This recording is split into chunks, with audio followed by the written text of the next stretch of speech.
Hello student, welcome back our YouTube channel Satya classes 99। तो चलिए आज की इस वीडियो में मैं बताऊंगा 12th फिजिक्स का पहला चैप्टर इलेक्ट्रोस्टैटिक्स का वीवीआई ऑब्जेक्टिव क्वेश्चन, जो कि बिहार एग्जाम 2022 के दृष्टिकोण से बनाया गया है। तो चलिए फ्रेंड, बिना समय गवाए चलते हैं पहले प्रश्न की ओर। पहला प्रश्न है, आवेश का एसआई मात्रक क्या होता है? पहला ऑप्शन है न्यूटन, दूसरा है फेराड, तीसरा है कूलम्ब, चौथा है जूल। तो इनका सही आंसर ऑप्शन सी यानी कूलम्ब हो जाएगा। चलते हैं नेक्स्ट प्रश्न की ओर। नेक्स्ट प्रश्न है, निम्न में कौन सा विद्युत क्षेत्र का एसआई मात्रक नहीं है? पहला है न्यूटन कूलम्ब इनवर्स, दूसरा है जूल कूलम्ब इनवर्स, तीसरा है वोल्ट मीटर इनवर्स, चौथा है joule coulomb inverse metre inverse. तो स्टूडेंट का सही आंसर ऑप्शन बी यानी जूल पर कूलम्ब इनवर्स हो जाएगा। चलते हैं नेक्स्ट प्रश्न की ओर। अगला प्रश्न है, एक कूलम्ब आवेश कितने इलेक्ट्रॉन के आवेश के योग के बराबर होते हैं? पहला ऑप्शन है 6.25 इंटू 10⁻18 इलेक्ट्रॉन, दूसरा है 6.25 इंटू 10⁻19 इलेक्ट्रॉन, तीसरा है 1.6 इंटू 10⁻19 इलेक्ट्रॉन, चौथा है 3.2 इंटू 10⁻19 इलेक्ट्रॉन।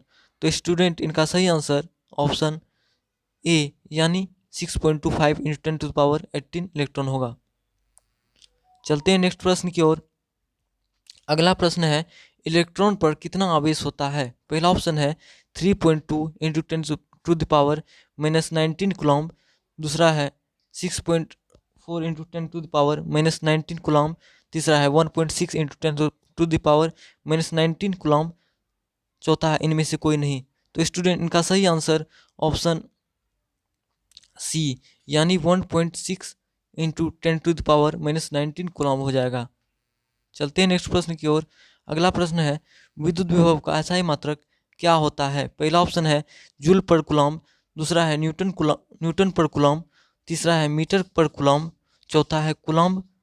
तो स्टूडेंट इनका सही आंसर ऑप्शन ए यानी जूल पर कूलम्ब हो जाएगा। चलते हैं नेक्स्ट प्रश्न की ओर। नेक्स्ट प्रश्न है, विद्युत द्विध्रुव आघूर्ण का एसआई मात्रक क्या होता है? पहला ऑप्शन है कूलम्ब, दूसरा है कूलम्ब पर जूल, तीसरा है कूलम्ब मीटर, चौथा है जूल पर कूलम्ब। तो स्टूडेंट इनका सही आंसर मैं बता दूं, इनका सही आंसर कूलम्ब मीटर यानी ऑप्शन सी होगा।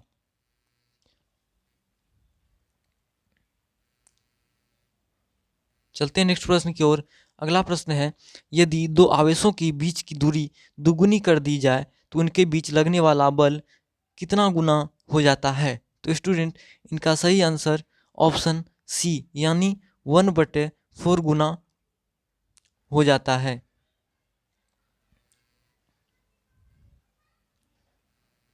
चलते हैं नेक्स्ट प्रश्न की ओर।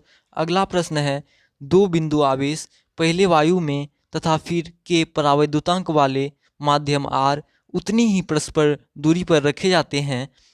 दोनों दशाओं में आवेशों के बीच लगने वाले बलों के अनुपात क्या होते हैं? 1:k, दूसरा है k/1, तीसरा है 1:k², चौथा है k²/1। तो स्टूडेंट का सही आंसर ऑप्शन बी यानी k/1 हो जाएगा। चलते हैं नेक्स्ट प्रश्न की ओर। अगला प्रश्न है, धातुओं का परावैद्युतांक होता है? पहला ऑप्शन है 0, दूसरा है 1, तीसरा है 1 से अधिक, चौथा है अनंत। तो स्टूडेंट धातुओं का परावैद्युतांक अनंत होता है यानी ऑप्शन सी। चलते हैं नेक्स्ट प्रश्न की ओर। अगला प्रश्न है, विद्युत क्षेत्र की तीव्रता का एसआई मात्रक होता है?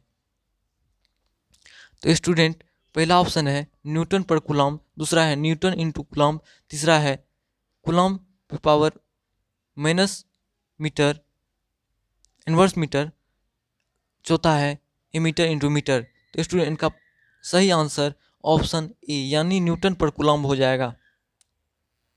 चलते हैं नेक्स्ट प्रश्न की ओर। अगला प्रश्न है, एसआई पद्धति में एप्सिलॉन, स्टूडेंट इनको एप्सिलॉन कहते हैं।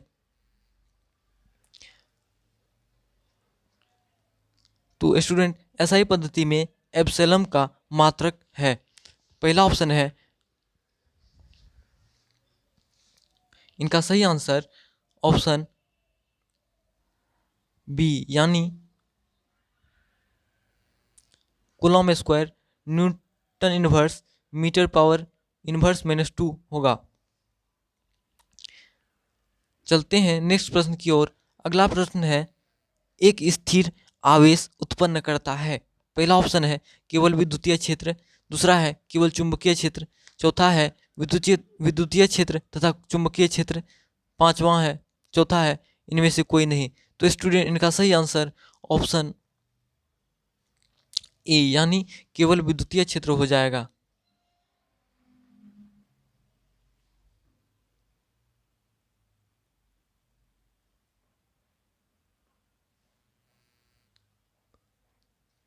चलते हैं नेक्स्ट प्रश्न की ओर।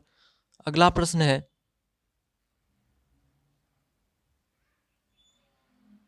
निम्नलिखित में कौन सदिश राशि है?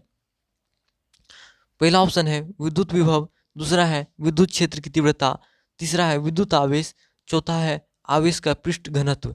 तो स्टूडेंट इनका सही आंसर ऑप्शन बी यानी विद्युत क्षेत्र की तीव्रता हो जाएगा। चलते हैं नेक्स्ट प्रश्न की ओर। नेक्स्ट प्रश्न है, विद्युत क्षेत्र ई तथा विभव भी में संबंध होता है।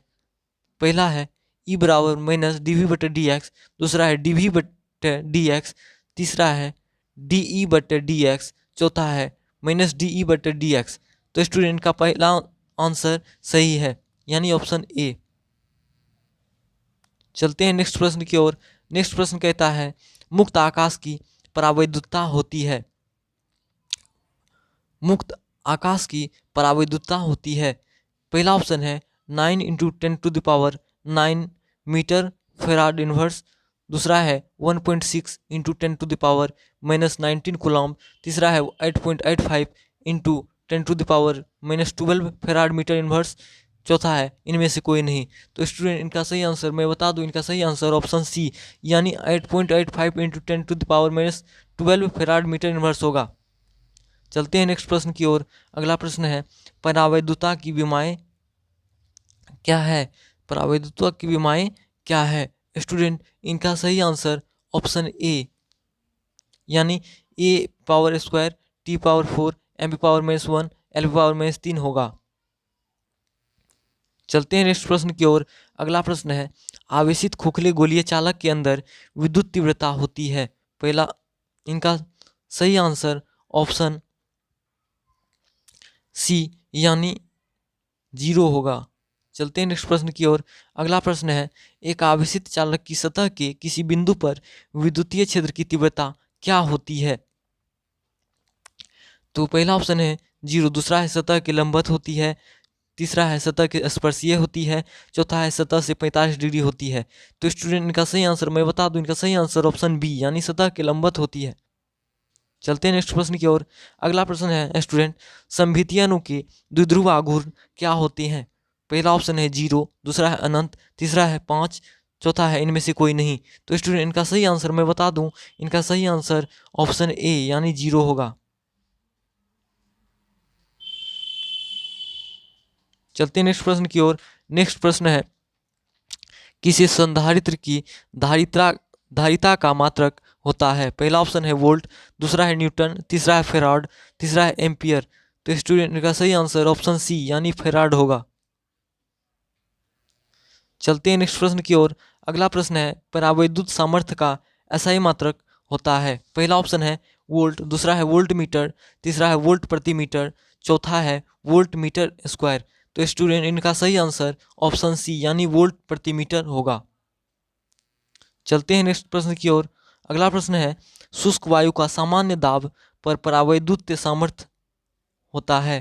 पहला ऑप्शन है 2 × 10⁻² वोल्ट मीटर, दूसरा है 4 × 10⁻4 वोल्ट पर मीटर, तीसरा है 5 × 10⁵ वोल्ट पर मीटर, चौथा है 3 × 10⁶ वोल्ट पर मीटर। तो स्टूडेंट इनका सही आंसर ऑप्शन डी यानी 3 × 10⁶ वोल्ट पर मीटर होगा। चलते हैं नेक्स्ट प्रश्न की ओर। अगला प्रश्न है, स्थिर विद्युत क्षेत्र होता है। पहला ऑप्शन है संरक्षी, दूसरा है असंरक्षी, तीसरा है कहीं संरक्षी तथा कहीं असंरक्षी, चौथा है इनमें से कोई नहीं। तो स्टूडेंट इनका सही आंसर मैं बता दूं, इनका सही आंसर ऑप्शन ए यानी संरक्षी होगा। चलते हैं नेक्स्ट प्रश्न की ओर। अगला प्रश्न है एक आवेशित गोले के भीतर क्या होता है। पहला ऑप्शन है विभव एवं तीव्रता दोनों शून्य होता है, दूसरा तीव्रता शून्य एवं विभव नियत, तीसरा है विभव शून्य एवं तीव्रता नियत है, चौथा तीव्रता एवं विभव दोनों नियत है। तो स्टूडेंट इनका सही आंसर ऑप्शन बी यानी तीव्रता शून्य एवं विभव नियत होता है। चलते हैं नेक्स्ट प्रश्न की ओर। अगला प्रश्न है किस भौतिक राशि का मात्रक फेराड है। पहला ऑप्शन है विद्युत फ्लक्स, दूसरा है विद्युत क्षेत्र, तीसरा है विद्युत धारिता, चौथा है विद्युत ध्रुवण। तो स्टूडेंट इनका सही आंसर विद्युत धारिता हो जाएगा यानी ऑप्शन सी। चलते हैं नेक्स्ट प्रश्न की ओर। अगला प्रश्न है एक आवेशित चालक की सतह पर किसी बिंदु पर विद्युत क्षेत्र की तीव्रता होती है। पहला ऑप्शन है 0, दूसरा है सतह के लंबवत, तीसरा है सतह के स्पर्शीय, चौथा है सतह के 45 डिग्री पर। तो स्टूडेंट का सही आंसर ऑप्शन बी यानी सतह के लंबवत हो जाएगा। चलते हैं नेक्स्ट प्रश्न की ओर। अगला प्रश्न है निम्न में किसका मात्रक वोल्ट मीटर है। पहला है विद्युत फ्लक्स, दूसरा है विद्युत विभव, तीसरा है विद्युत क्षेत्र, चौथा है विद्युत तीव्रता। तो स्टूडेंट इनका सही आंसर ऑप्शन ए यानी विद्युत फ्लक्स हो जाएगा। चलते हैं नेक्स्ट प्रश्न की ओर। अगला प्रश्न है एक स्थिर कूलम्ब कितनी कूलम्ब के बराबर होता है।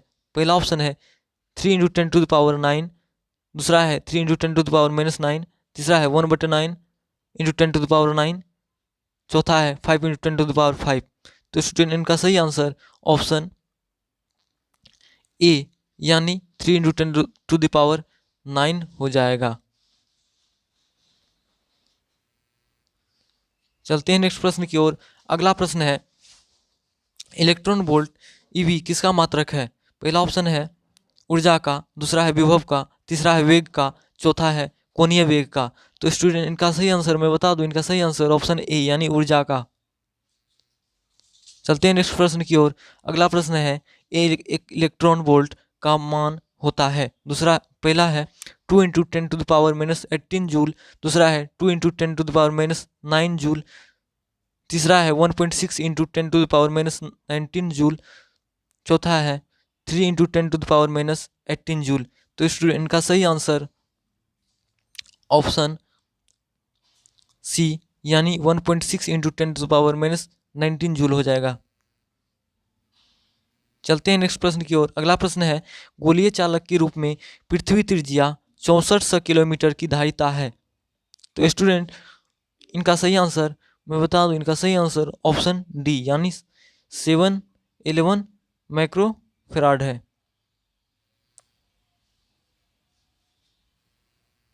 चलते हैं नेक्स्ट प्रश्न की ओर। अगला प्रश्न है यदि एक शीशे की छड़ को हवा संधारित्र के दो पहियों के बीच घुमाया जाए तो इसकी धारिता क्या होगी। पहला ऑप्शन है बढ़ेगी, दूसरा है घटेगी, तीसरा है स्थिर रहेगी, चौथा है 0 होगी।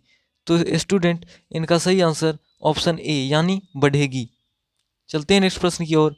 अगला प्रश्न है एक समांतर पट्टी संधारिता की प्लेटों के बीच नगण्य मोटाई की एल्यूमिनियम की एक पत्ती रख दी जाती है तो संधारित्र की धारिता क्या होती है, यह क्या हो जाएगी। तो स्टूडेंट पहला ऑप्शन है बढ़ जाएगी, दूसरा है घट जाएगी, तीसरा अपरिवर्तित रहेगी, चौथा है अनंत हो जाएगी। तो स्टूडेंट का सही आंसर ऑप्शन सी यानी अपरिवर्तित रहेगी। चलते हैं नेक्स्ट प्रश्न की और अगला प्रश्न है किसी द्विध्रुव को एक समरूप विद्युतीय क्षेत्र में रखा गया तो उस पर परिणामी विद्युतीय बल होगा। पहला ऑप्शन है हमेशा शून्य, दूसरा है कभी शून्य नहीं, तीसरा है द्विध्रुव की समय पर निर्भर करता है, चौथा है कोई नहीं। तो स्टूडेंट इनका सही आंसर ऑप्शन ए यानी हमेशा शून्य होगा। चलते हैं नेक्स्ट प्रश्न की ओर। अगला प्रश्न है विद्युत क्षेत्र में किसी द्विध्रुव को घुमाने में किया गया कार्य होता है। तो पहला ऑप्शन है W = PE into 1 minus cos theta, दूसरा है W बराबर PE टेन थीटा, तीसरा है W बराबर PE सेक थीटा, चौथा है इनमें से कोई नहीं। तो स्टूडेंट इनका सही आंसर ऑप्शन ए यानी W बराबर PE 1 माइनस कोस थीटा हो जाएगा। चलते हैं नेक्स्ट प्रश्न की ओर। अगला प्रश्न है वांडी ग्राफ जनित्र से प्राप्त होती है। पहला ऑप्शन है उच्च धारा, दूसरा है उच्च वोल्टता, तीसरा है उच्च शक्ति, चौथा है उच्च धारिता। तो स्टूडेंट इनका सही आंसर ऑप्शन बी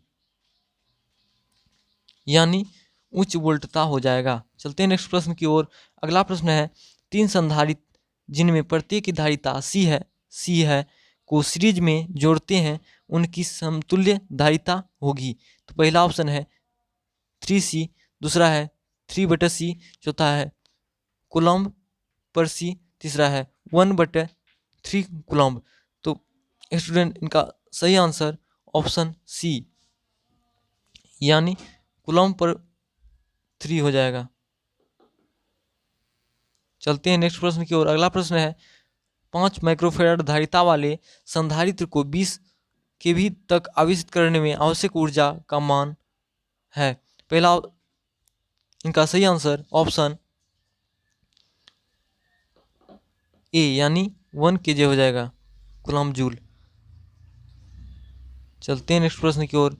अगला प्रश्न है 39 का 2 माइक्रो तथा 4 माइक्रो धारिता के दो संधारित्र सीरीज में जुड़े हैं और इनके चरम सिरों पर 1200 वोल्ट का विभवांतर आरोपित किया जाता है।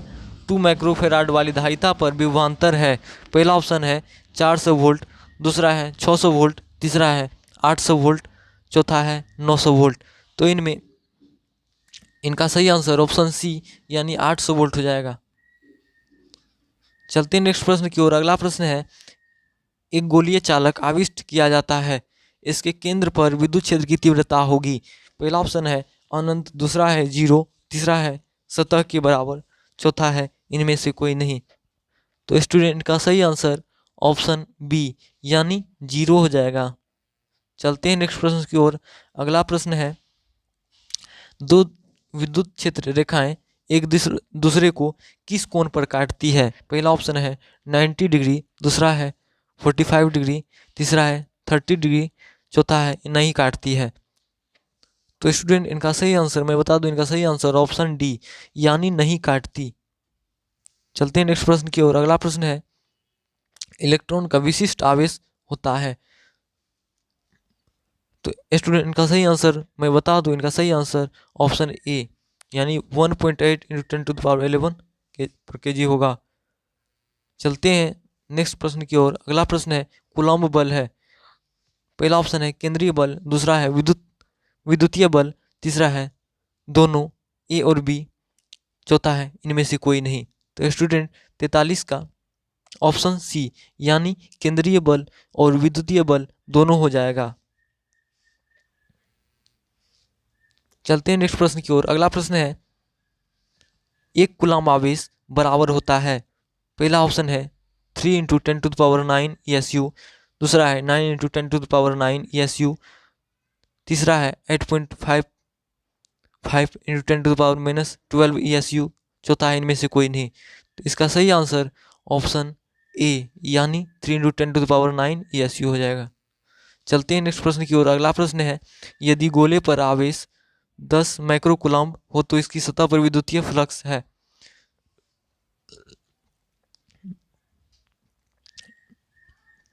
तो 45 का सही आंसर ऑप्शन ए यानी 36 पाई × 10⁻⁻4 न्यूटन मीटर स्क्वायर पर कूलम्ब हो जाएगा। चलते हैं नेक्स्ट प्रश्न की ओर।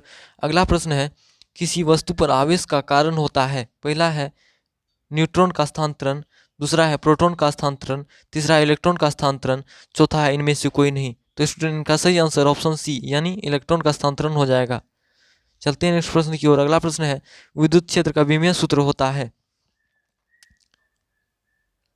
पहला ऑप्शन है mLT⁻³ A⁻⁻1, दूसरा है BmLT⁻⁻1, तीसरा है mLT² A⁻⁻1, चौथा है mLT⁻²। तो स्टूडेंट इनका सही आंसर ऑप्शन ए यानी ml(t⁻³ a⁻⁻1 हो जाएगा। चलते हैं नेक्स्ट प्रश्न की ओर। अगला प्रश्न कहता है ऋणावेश का प्रभाव होता है। ऋणावेश का प्रभाव होता है। पहला ऑप्शन है निम्न विभव से उच्च विभव की ओर, दूसरा है उच्च विभव से निम्न विभव की ओर, तीसरा है विभव से स्वतंत्र होता है, चौथा इनमें से कोई नहीं। तो स्टूडेंट इनका सही आंसर ऑप्शन ए यानी निम्न विभव से उच्च विभव की ओर हो जाएगा।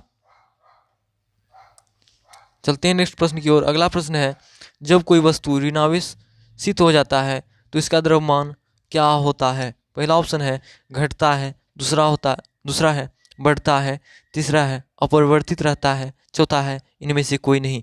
तो स्टूडेंट इनका सही आंसर ऑप्शन बी यानी बढ़ता है। चलते हैं नेक्स्ट प्रश्न की ओर। अगला प्रश्न और आखिरी प्रश्न है एक समविभवी तल के एक बिंदु से दूसरे बिंदु तक आवेश ले जाने में क्षेत्र द्वारा किया गया कार्य होगा।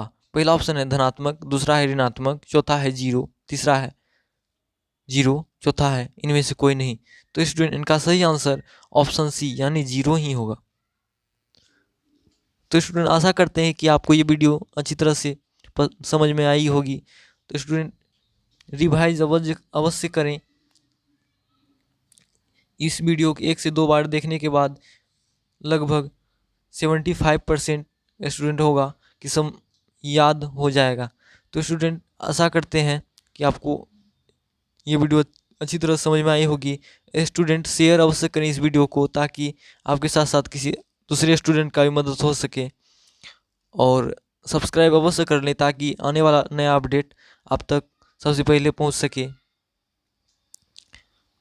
तो चलिए स्टूडेंट मिलते हैं अगले वीडियो में। Thank you.